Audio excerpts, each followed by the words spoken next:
Okay, here we go into Arizona.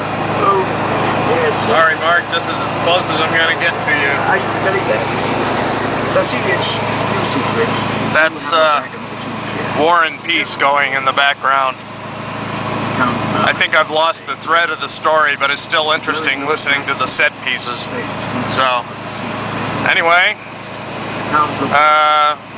still have like a billion hours of driving left today. Okay, here we are going into Virgin Canyon from the other direction. Never been this direction before. Sorry, Virgin-River-Canyon.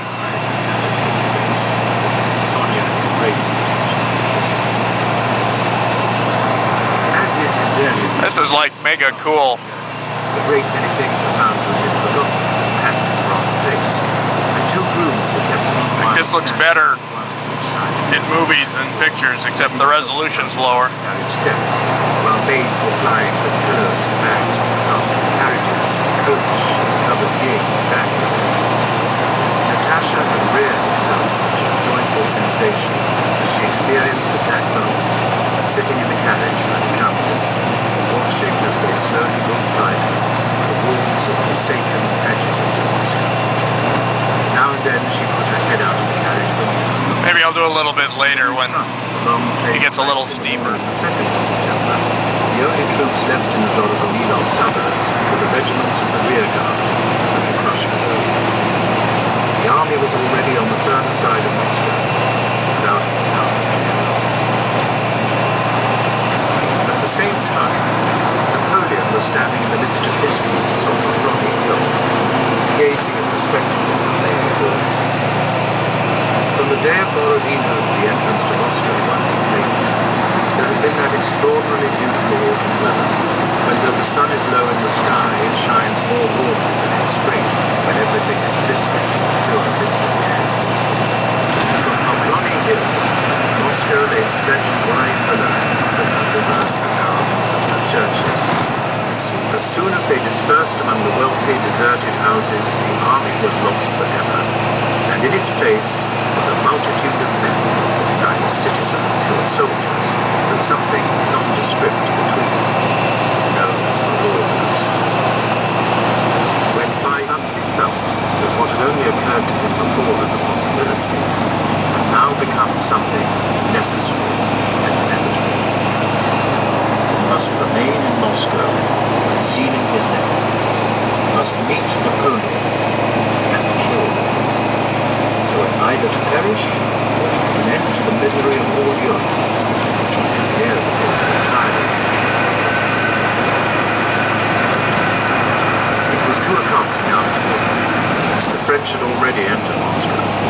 Pierre knew this. Instead of acting, he only brooded over his enterprise, going over all the minutest details. Suddenly a sound, a shrill feminine shriek was heard from the porch, and the cook ran into the vestibule. Merciful heavens, my goodness, here they are, 4 of the horsemen, she screamed. In the hush that followed, Pierre distinctly heard several hands knocking on the door. There were 2 of them. One, an officer, a tall, handsome man with gallant bearing.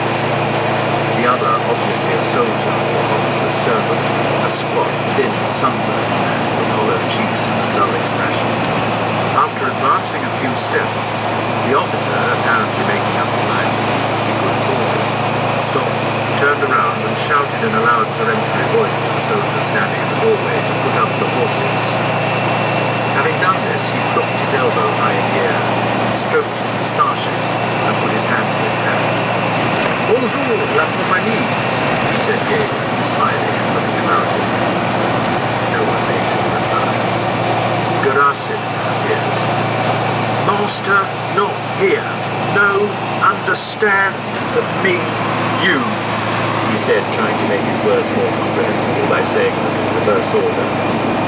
Pierre was about to retreat to conceal himself, but at that very second, he caught sight of the drunken Makar Alexeyevich leaping out of the open kitchen door with a pistol in his hand.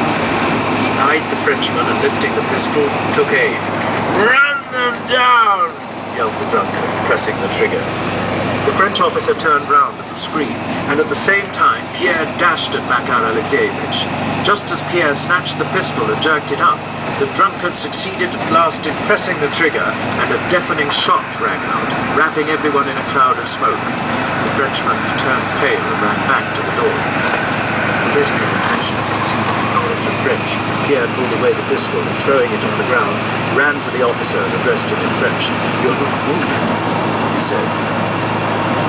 "You have saved my life.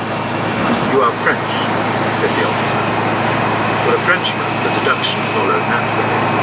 An heroic action would only be performed by a Frenchman. And to save the life of him, Monsieur Boulard, captain of the 13th Light Brigade, was undoubtedly... Okay, looks like we're out of the canyon. That was really cool.